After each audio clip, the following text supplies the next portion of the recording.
to echoes of trust and betrayal.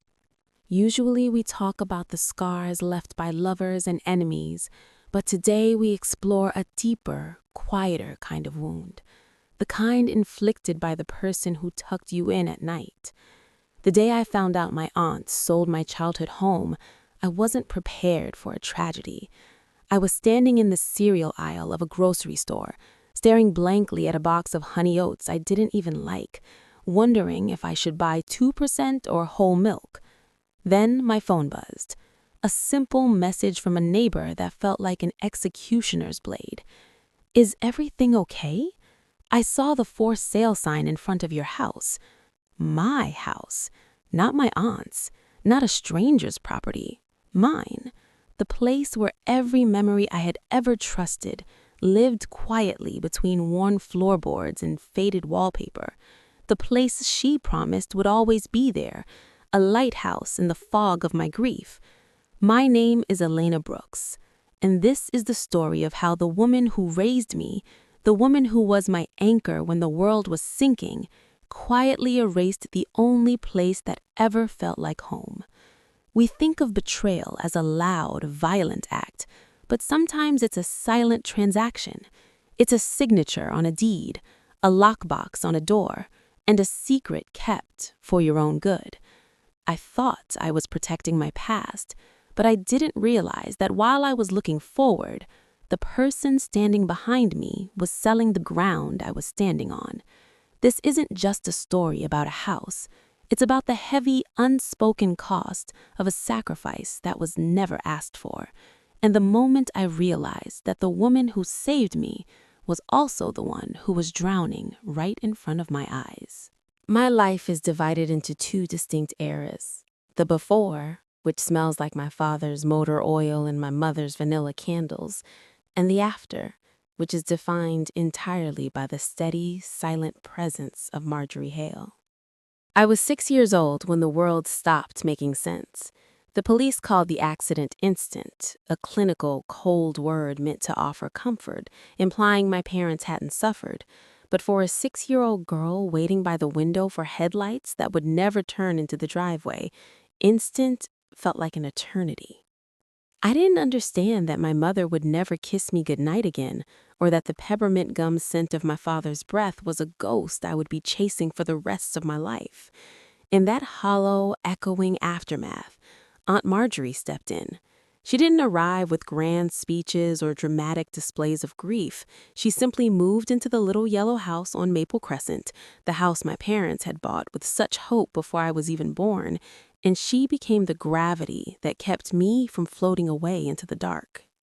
She was my father's older sister, a woman of few words and even fewer frills. She didn't cry in front of me. Instead, she showed up. She was there at every school meeting where I felt like the pity case. She sat through every agonizingly long piano recital, her hands folded in her lap, a silent sentinel of support. I remember the first day of 3rd grade, clutching her hands so tightly my knuckles turned white, terrified that if I let go, she'd vanish just like they did. She didn't pull away. She just squeezed back and said, "I'm right here, Elena. I'm not going anywhere." The yellow house became our shared sanctuary, but Marjorie treated it like a cathedral dedicated to the dead. She never redecorated. Not a single cushion was moved. Not a single wall was repainted. The hallway still carried the faint, lingering scent of the lavender polish my mother used on the banisters. On the nights when the grief felt too heavy to carry, I would sit on the white porch swing and listen to it creak in the summer breeze, imagining it was the sound of my mother's laughter. Marjorie would come out with 2 glasses of lemonade and sit beside me, the wood groaning under our combined weight. "It's still your mother's house, Elena," she told me once, her voice soft but firm. "We're just keeping it warm for her." For years, that was the gospel I lived by. Marjorie was the priestess of my parents' memory, sacrificing her own life to maintain a museum for mine. She never married, never had children of her own, and never seemed to want anything that didn't involve my well-being. People in town whispered about her nobility, saying she had sacrificed everything to raise her brother's child. I believed them. I leaned into that sacrifice like it was a comfortable chair, never stopping to ask what it felt like for a woman in her prime to move into a house full of ghosts and stay there for 2 decades. I didn't see the toll of the steady and safe life she was providing. I only saw the house, the wood, the nails, the yellow paint as the ultimate proof that something in my life was permanent. I didn't realize that while I was using those walls as a shield, Marjorie was using them as a prison. I was building my future on the assumption that Maple Crescent was an eternal flame, never realizing that the person tending the fire was running out of wood. There is a specific kind of weight to a promise made in a house full of ghosts. It's not just a statement of intent. It feels like a covenant signed in the presence of everyone who isn't there to witness it. My 18th birthday wasn't a riot of teenage rebellion or a loud celebration with friends. It was a quiet, almost reverent evening in the kitchen of the Yellow House. The air smelled of the chocolate cake Marjorie had baked from my mother's old flour-dusted recipe card, and the periodic tick-tock of the grandfather clock in the hall provided the only soundtrack to our dinner. I remember looking at Marjorie across the table. Her hair was more salt than pepper by then, and the lines around her eyes seemed to deepen in the candlelight, like the rings of an old, sturdy oak tree. When the cake was cleared, she didn't hand me a box with a piece of jewelry or a key to a used car. Instead, she reached into her apron pocket and pulled out a small envelope. It was tied with gold ribbon, the silk frayed at the edges, as if she'd been holding on to it for a long time. I opened it with a slow, cautious curiosity. Inside was a note, written in her sharp utilitarian cursive, on stationery that felt heavy and expensive. It read, "This home will always be yours, Elena. It belongs to your memories, and memories should never be taken away." I remember the way the breath hitched in my throat as I read those words. I looked up at her, my eyes stinging, and for a moment, the stoic mask she usually wore slipped. There was a profound, almost desperate tenderness in her gaze. I threw my arms around her, squeezing so tightly she let out a small, breathless laugh. "Careful, child," she whispered in my hair. "I'm not made of steel, though I know I act like it sometimes." In that moment, I felt a surge of love so intense it was almost painful. I saw her not just as my aunt, but as a martyr. She had never married, never sought a life beyond the perimeter of Maple Crescent, and never had children of her own. The town gossip, the whispers at the post office about her great sacrifice, suddenly felt like an understatement. She hadn't just raised me, she had curated a sanctuary for me, preserving every inch of my parents' existence at the expense of her own. When I left for college a few months later, the goodbye was agonizing. I didn't cry because I was afraid of the world or because I would miss my friends. I cried because I felt like I was abandoning a living thing. As I loaded my boxes into the trunk, I kept looking back at the porch swing, the yellow paint, and the window of my parents' bedroom. Marjorie stood on the porch, her arms folded across her chest, looking like a statue of resilience. She didn't wave frantically, she just nodded, a silent command for me to go and be great. "The house will be right here when you get back," she had promised as I pulled out of the driveway. "It's the one thing that's never going to change." That promise became my North Star during those 4 years of university. Every time I felt overwhelmed by exams or lost in the anonymity of a big campus, I would close my eyes and mentally walk through the front door of the Yellow House. I could smell the lavender polish. I could feel the slight dip in the third step of the staircase. I could hear the rhythmic creak of the swing. The house wasn't just wood and nails to me. It was the physical manifestation of Marjorie's loyalty. It was proof that even if the world took everything else, this one square of earth was mine by divine right. I leaned into that certainty with a selfishness I didn't yet recognize. I assumed that because she had stayed for 18 years, she would stay forever, that she was as much a fixture of the architecture as the chimney. I didn't realize that a promise can be a heavy thing to carry alone in a house where the only other residents are the echoes of people who have been gone for 20 years. The message arrived on a Tuesday afternoon, one of those nondescript, gray Tuesdays where the air feels heavy with the promise of rain that never quite falls. I was sitting in my apartment, 3 hours away from the yellow house, surrounded by the life I had built for myself. Textbooks, a half-empty coffee mug, and a laptop humming with the stress of my final semester. The buzz of my phone was a mundane intrusion, a tiny vibration against the wood of my desk that I almost ignored. But when I glanced down, the name on the screen made my breath hitch: Mrs. Delgado. She had lived next door to the yellow house since before I was born, the kind of neighbor who baked zucchini bread every August and watched the street with the vigilant eyes of a self-appointed guardian. "Sweetheart, I thought you should know," the message began. I felt a sudden, sharp prickle of anxiety at the base of my neck. Mrs. Delgado didn't text often, and when she did, it was usually about a package she'd signed for or a funny story about her cat. But the next sentence felt like a physical blow to my solar plexus. "There's a real estate sign in front of the house, a big for sale banner on the lawn. Is everything okay?"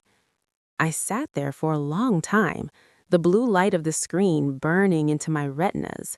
My brain flatly refused to process the information. It was like reading a sentence in a language I didn't speak. A real estate sign? Surely she meant the house across the street, the one with the overgrown ivy, or perhaps the old colonial on the corner. There were dozens of houses on Maple Crescent, and Mrs. Delgado was getting older. Her eyes weren't what they used to be. I tried to summon a logical explanation, a comforting lie to wrap around the sudden icy cold that was spreading through my chest. Maybe it was a mistake by the city, a prank by some neighborhood kids. Anything was more believable than the idea that the yellow house, my parents' house, the house Marjorie promised would always be mine, was on the market. I called her immediately. My thumb hovered over Aunt Marjorie in my contacts, trembling so hard I almost dropped the phone. It rang once, twice, 3 times. Each ring sounded like a bell tolling in a deep, empty well. Then the click of the voicemail. "Hi, this is Marjorie. Leave a message." Her voice was the same as always, clipped, efficient, devoid of any unnecessary emotion. But to my ears, it sounded like a door being locked from the inside. "Hi, Aunt Marjorie. It's Elena," my voice sounding thin and unfamiliar, even to me. I was pacing the small confines of my kitchen now, my heart hammering a frantic, uneven rhythm. "Listen, Mrs. Delgado just sent me a weird text. She says there's a for sale sign at the house. I told her she must have the wrong place, but I just wanted to check in. It's obviously a mistake, right? Call me when you can. Love you." I hung up and waited. 1 hour. 2. The sun began to dip below the horizon, casting long, skeletal shadows across my apartment. I checked the real estate websites, my fingers flying over the keyboard. I typed in the address, 142 Maple Crescent. I hit enter, praying for a not found or an old listing from 20 years ago. Instead, a high-resolution photo of the yellow house popped up. It looked beautiful. The white trim had been freshly painted, the lawn was meticulously manicured, and the porch swing was gone. The listing description called it a charming, well-maintained heritage home, perfect for a growing family. The room seemed to tilt on its axis. A growing family? That house was my family. It was the only place on earth where my parents still existed in the grain of the wood and the scent of the air. I looked at the photo, and for the first time, I saw the house as a stranger might, as a piece of property, a transaction, a set of square footage and a school district rating. I realized with a jolt of pure, unadulterated terror that Marjorie wasn't answering because there was no mistake to explain. The steady and safe woman who had raised me hadn't forgotten her promise. She had simply decided it was no longer hers to keep. The chill that had started in the cereal aisle was now a full-blown frost, and as I stared at the for sale sign in the digital photo, I realized the ground I thought was solid was actually a trap door, and Marjorie had just pulled the lever. The silence that followed my message lasted for 2 agonizing days, 48 hours where every vibration of my phone felt like an electric shock. I didn't sleep. I paced. I didn't eat. I refreshed real estate listings until the floorboards of the yellow house were burned into my retinas. When Marjorie finally called back, it was a Thursday evening, exactly 48 hours after Mrs. Delgado's text had shattered my world. I answered on the first half ring, my heart hammering so hard I could hear it in my ears. "Aunt Marjorie?" I breathed, my voice cracking before I could even get her name out. "Yes, Elena," she said. Her voice didn't sound like the steady, ironclad woman who had raised me. It sounded thinner, like a piece of old silk stretched too far. It sounded tired. "I was meaning to tell you. I was going to call you this weekend." Meaning to tell me. The phrase echoed in my mind like a heavy footstep in an empty hallway. It wasn't a mistake. It wasn't a prank. The for sale sign was real, and the woman who had promised me the house would always be mine had been planning its exit from my life in secret. "You sold it?" I asked, the words feeling like shards of glass in my throat. "You actually put the house on the market without saying a word to me?" "I had to," she said, her voice dropping into a flat, defensive register. "I had to, Elena." Had to. Those 2 words hit harder than if she had screamed at me. They carried a finality that made my knees weak, and I slumped onto the edge of my bed, the room spinning. "Why?" I whispered. "Why now? Why didn't you tell me months ago? Why did I have to find out from a neighbor's text while I was buying cereal?" "Because I didn't want you to worry." Her voice sharpened then, a flash of the old Marjorie coming through. "I've been struggling, Elena, for a long time.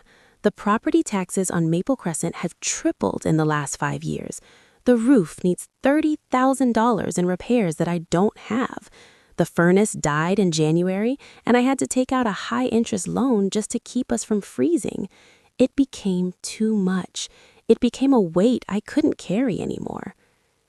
I sat in the dark, stunned into a horrific silence. I thought about the money I had spent on spring break trips, the expensive textbooks I bought without a second thought, the way I had assumed the allowance she sent me every month was coming from a bottomless well of her savings. I had been living in the sun, never realizing she was standing in the shadows, holding the roof up with her bare hands until her bones started to crack. "I would have helped," I said, my voice thick with a sudden crushing guilt. "I would have gotten a job. I would have taken out more student loans. We could have found a way." "With what money, Elena?" she interrupted, her voice weary. "You're a student. You have no savings. And I'm 65 years old with a pension that barely covers the groceries. I raised you. I gave you 18 years of safety and a college education. Everything I did for you. But I can't live in a museum anymore. I can't spend the rest of my life being a ghost keeper for a house that is literally falling down around me." The words felt like a door slamming shut between us. For 20 years, I had viewed that house as my birthright, my sacred ground. I never considered that for Marjorie, it was a liability. I never saw the for sale sign as her liberation. I only saw it as my abandonment. "But that house, that was all I had left of them," I whispered, the tears finally spilling over. "That was my parents, Aunt Marjorie. You're selling my parents." The silence on the other end of the line was long and heavy, filled with the weight of 20 years of unspoken resentment. "No, Elena," she said quietly, and I could hear her own heartbreak in her voice. "I'm selling a building. Your parents are in you, but I'm the one who stayed, and I'm the one who's tired."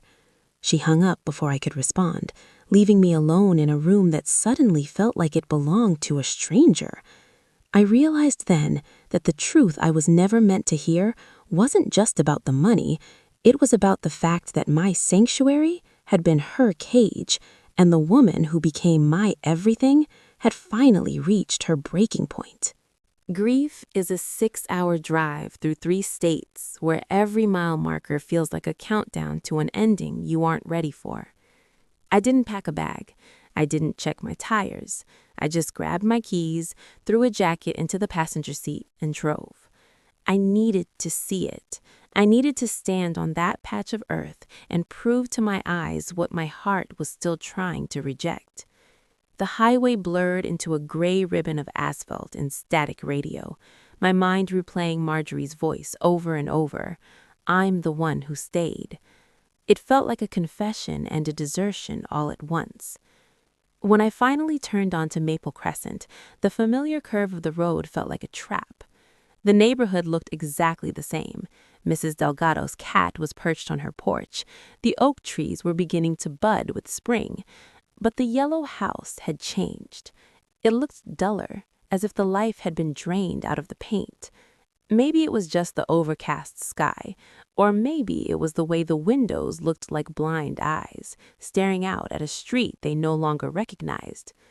I pulled up to the curb and killed the engine. The silence of the car was deafening. There it was, the for sale sign, now sporting a pending sticker that looked like a scar. But it was the door that broke me. A black, heavy-duty real estate lockbox was clamped onto the brass handle, the same handle my father had installed, the one I had touched 1,000 times coming home from school. It hung there like a shackle, a digital gatekeeper that told me I was no longer the owner of my own history. I was a visitor, an intruder. I stepped out of the car, my legs shaking so badly I had to lean against the door for a moment. The air smelled of damp earth and something unfamiliar, a sharp chemical scent of professional cleaning supplies. Marjorie must have had the place scrubbed to hide the 20 years of lived-in ghosts. As I reached the bottom of the porch steps, the front door opened.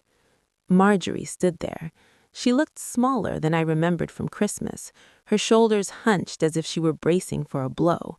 She was wearing an old cardigan I'd seen 100 times, but her face was a roadmap of exhaustion I had been too selfish to see. The lines weren't just deep, they were weary. "You came quickly," she said, her voice devoid of its usual ironclad certainty. She didn't invite me in, she didn't move toward me. She just stood behind the screen door, a shadow in her own home. "You sold my home," I replied, my voice sounding hollow and metallic. I pointed at the lockbox. "You put a cage on the door, Aunt Marjorie. You gave the keys to a stranger before you even told me you were struggling." Her lips trembled, a rare fracture in her stoic composure. "It was never just yours, Elena.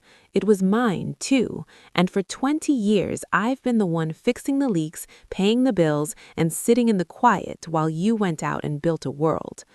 She stepped out onto the porch, the wood groaning, a sound that used to feel like a greeting, but now felt like a complaint. "I stayed while everyone else moved forward. I stayed surrounded by your mother's curtains and your father's tools, watching the walls peel and the roof rot because I was afraid that if I changed a single thing, I'd be erasing them. But I'm 65, Elena. I'm tired of living in a graveyard." The words stunned me. I had always viewed her presence in the house as a given, like the foundation or the plumbing. I had never considered the psychological weight of living in a museum dedicated to a tragedy. I had never asked her what it felt like to sleep in a room where the air was thick with memories of someone else's life. I had used her as a pillar, never realizing that pillars eventually crumble under the weight of the roof they're holding up. "I was tired," she admitted, her voice dropping to a whisper as she looked out at the yard. I looked at her, really looked at her, and the anger that had fueled my 6-hour drive began to leak out, replaced by a cold, stinging shame.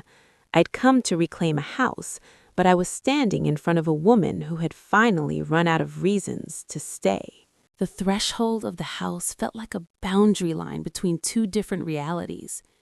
As I followed Marjorie inside, the familiar scent of lavender and vanilla hit me, but it was thinner now, masked by the sharp, sterile smell of the industrial cleaner she'd used to prep the house for the pending buyers.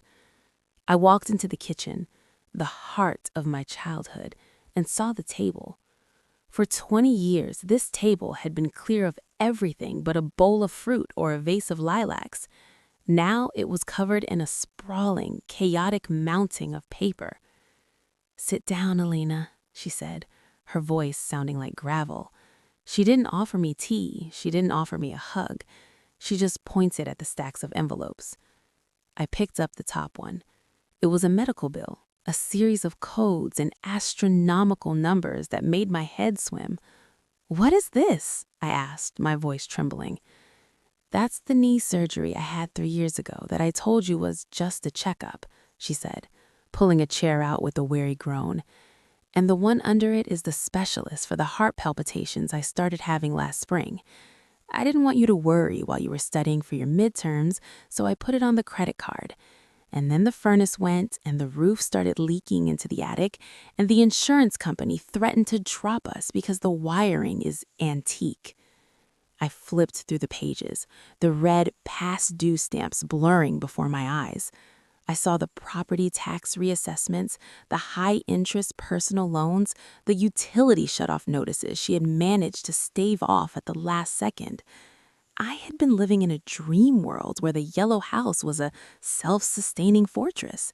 I had never stopped to ask how a woman on a fixed clerical pension was maintaining a 60-year-old structure in a neighborhood where the cost of living was skyrocketing.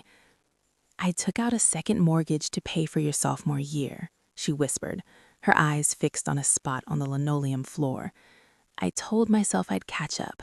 I told myself I'd find a part-time job, but my body isn't 20 anymore, Alina. I couldn't keep up with the house, and I couldn't keep up with the debt. I was drowning in this place. Every time the wind blew, I'd lie awake listening for the sound of something else breaking, something else I couldn't afford to fix." The guilt hit me then, a physical weight that made it hard to breathe. I thought of my carefree college years, the weekend trips, the expensive lattes, the clothes I bought because I wanted to feel new. Every cent of that lifestyle had been squeezed out of Marjorie's survival. She hadn't just been keeping the house warm for my mother. She had been burning her own life like kindling to keep the lights on for me. "I didn't want your future to be a chain," she said, finally looking at me. Her eyes were rimmed with red, but her gaze was steady. "I wanted you to graduate and look forward, not look back at a crumbling house and a bankrupt aunt. So I made a choice. I sold the house so I could pay off the debt, move into a small senior apartment, and finally, for the first time since your parents died, have a bank account that isn't in the red." I looked around the kitchen at the floral wallpaper and the dent in the fridge when I was 10, and I realized that my sacred memories had been her shackles. I had been a passenger in a car she was pushing uphill for 20 years, and I had the audacity to be angry when she finally let go of the bumper. The secret she carried alone wasn't just about the money. It was about the crushing loneliness of being the only adult in a house full of ghosts. The closing date wasn't a distant deadline anymore. It was a countdown that had reached its final hours. Walking through the house now felt like walking through the rib cage of a giant beast that had already stopped breathing. The furniture was mostly gone, sold to antique dealers or hauled away to the small one-bedroom apartment Marjorie had rented on the other side of town. What remained were the ghost marks, the pale rectangles on the wallpaper where photos had hung for 20 years, and the deep indentations in the carpet where the heavy oak bookshelf had stood. "The new owners are coming on Friday," Marjorie said, her voice echoing strangely in the stripped bare hallway. "They're a young couple from the city. They have a toddler. They told the realtor they want to knock out the wall between the kitchen and the dining room. Open concept, they called it." The words felt like a physical assault. Knocking out the wall meant erasing the height markers Marjorie had carved into the doorframe every year on my birthday. It meant destroying the nook where my mother used to sit and drink her tea while she watched the birds. The open concept was just a polite term for a demolition of my history. I walked upstairs, my footsteps sounding unnaturally loud on the wooden slats. I stepped into my old bedroom, and for a moment, the breath left my body. It was completely empty. The glow-in-the-dark stars I had stuck to the ceiling as a grieving 7-year-old were still there, but the bed where I had cried myself to sleep for 1,000 nights was gone. "I'm sorry, Elena," Marjorie whispered from the doorway. She hadn't followed me in. She stayed in the hall, as if she no longer felt she had the right to enter my memories. I didn't know how to choose between holding on to this place and surviving. I thought if I kept it for you, I was being a good aunt, but I realized I was just keeping us both trapped in a tragedy that happened 20 years ago. I reached out and touched the windowsill, the wood cool and smooth under my fingertips. This was the window where my father used to wave goodbye every morning, his hand disappearing into the distance as he drove to the garage. I realized then that I had been clinging to the wood and the glass as if they were the people themselves. I had been so busy mourning the for sale sign that I hadn't noticed the woman standing in the hallway had given up her entire life to make sure I had a floor beneath my feet. "I wish you had trusted me," I finally turned to face her. "I wish you hadn't carried the bills and the leaks and the loneliness alone. I would have walked away from this house years ago if it meant you didn't have to break yourself to keep it." She smiled, a sad, weary tilting of her lips. "I was afraid you would hate me. I thought the only thing I had to give you was worth anything." I walked across the empty room and finally, truly hugged her. She felt smaller than she ever had, her frame fragile beneath her sweater. I realized that the house on Maple Crescent wasn't my home anymore. It was just a building. My home was the woman who had stayed when she didn't have to, the woman who had traded her dreams for my stability. We stood there in the center of the empty room, two women surrounded by boxes and ghosts, and for the first time in my life, I wasn't looking at the walls. I was looking at the person who had built them. There is a specific kind of silence that lives in a house that has been emptied of its furniture, but not its history. It's a ringing silence, one that amplifies every heartbeat and every creak of the floorboards. Marjorie and I stood in the foyer, the front door hanging open behind us, letting in the smell of cut grass and the distant sound of a neighbor's lawnmower. It was time for the final walkthrough, the last ritual before the brass key was handed over to a young couple who saw this place as a project rather than a person. "We should start in the basement," Marjorie whispered. Her voice sounded small, as if she were afraid the walls might overhear us. We descended the narrow wooden stairs. In the corner of the basement, near the old workbench, the air still smelled faintly of sawdust and motor oil. This was my father's kingdom. I looked at the pegboard where his tools used to hang, the outlines of hammers and wrenches still visible like a Shao map of his hands. I remembered standing here at 5 years old, helping him by holding a flashlight while he fixed a leaky pipe.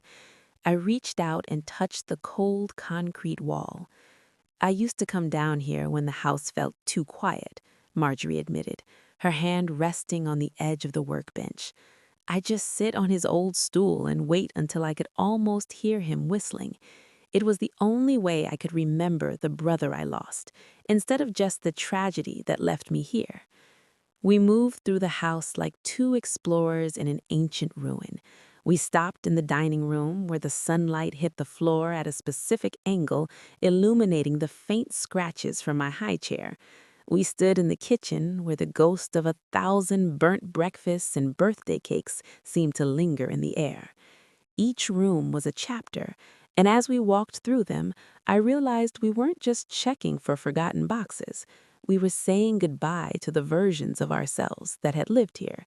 I was saying goodbye to the little girl who thought these walls were indestructible, and Marjorie was saying goodbye to the woman who had spent 20 years standing guard over a grave.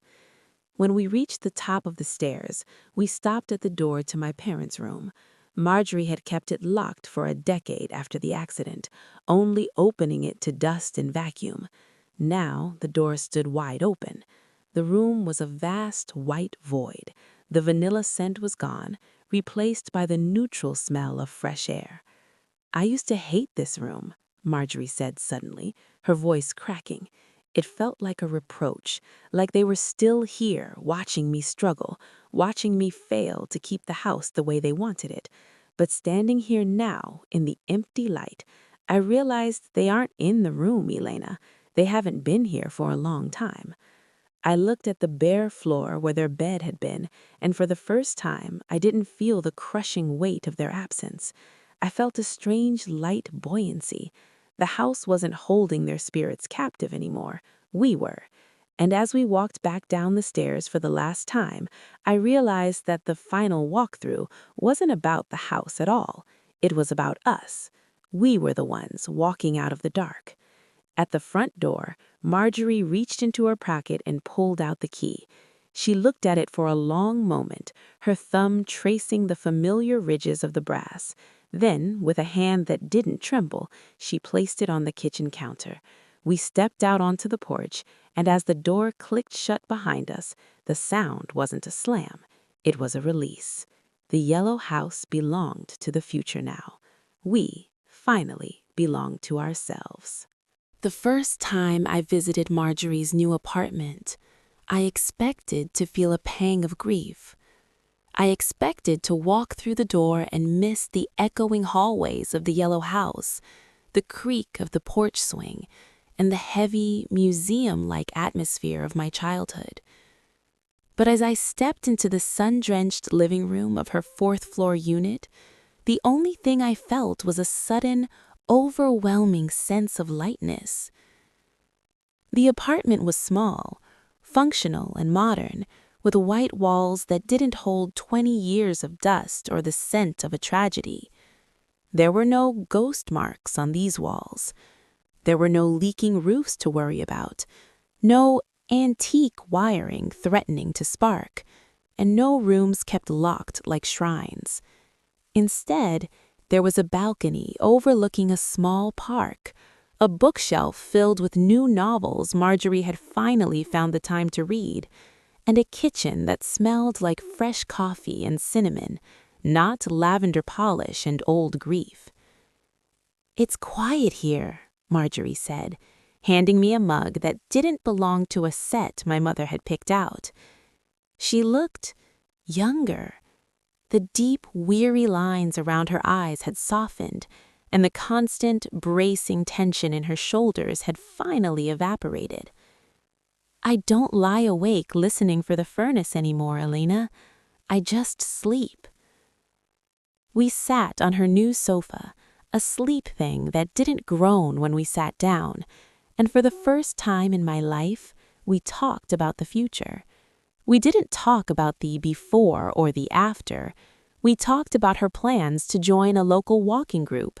We talked about my upcoming graduation and the job offers I was starting to receive.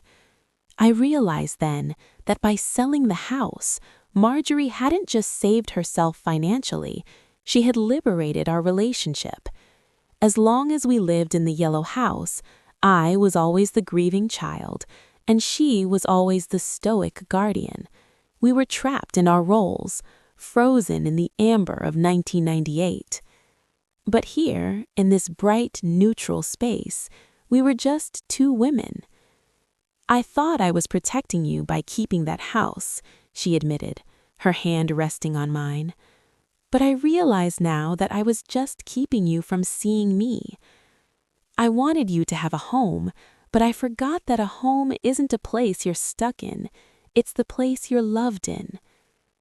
I looked at her and saw the woman behind the sacrifice.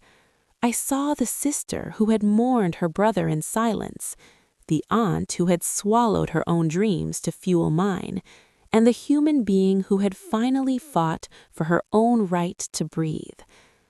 I realized that my definition of home had been dangerously narrow.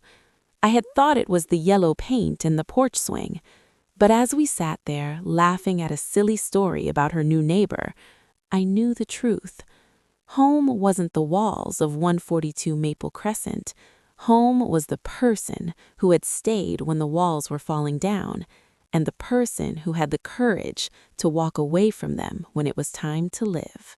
I used to think that the worst thing that could happen to a person was to lose their history, to have the physical walls of their childhood torn down or painted over by strangers. I spent years treating the house on Maple Crescent like a holy relic, a museum where my parents were still alive as long as I didn't let the dust settle. But as I stood on the sidewalk one last time, months after the sale, I didn't feel the crushing weight of betrayal. I felt a profound, quiet gratitude. I saw the new family through the front window, the open concept couple. They had painted the trim a bold modern navy. There were colorful toys scattered on the porch where the white swing used to creak. It wasn't my house anymore, and strangely, that was okay. Because the house hadn't been the source of my strength, the woman who kept it for me was. Marjorie hadn't just raised me, she had given me a 20-year head start on a life she never got to live for herself. She had been the silent architect of my stability, laying her own dreams into the foundation so that I could stand tall. The final lesson my aunt taught me wasn't about loyalty or duty. It was about the radical, brave beauty of letting go. She showed me that you can love something, a memory, a person, a home, without letting it become your cage. She showed me that sometimes the deepest act of devotion isn't staying, it's having the courage to leave so that the people you love can finally breathe. I looked at the yellow house one last time, whispered a silent thank you to the ghosts that no longer lived there, and turned toward my car. I wasn't driving away from my past. I was finally carrying it with me, tucked safely into the parts of my soul that no real estate agent could ever sell. Elena's story reminds us that the most complicated betrayals aren't always born of malice. Sometimes they are born of a love so heavy it simply runs out of strength. We often focus on what we lose when a home is sold, but we rarely tally what is gained when a sacrifice is finally allowed to end. Marjorie didn't just sell a house, she bought a future for herself and a new kind of truth for her niece. If you've ever had to let go of a place that held your heart, or if you've realized that a loved one was carrying a burden you never saw, we want to hear your story. Leave a comment below. Let's talk about the homes we build in people, not just in wood and nails. Don't forget to like, subscribe, and hit the notification bell. Until next time, remember, home is wherever you are brave enough to be yourself. We'll see you in the next episode.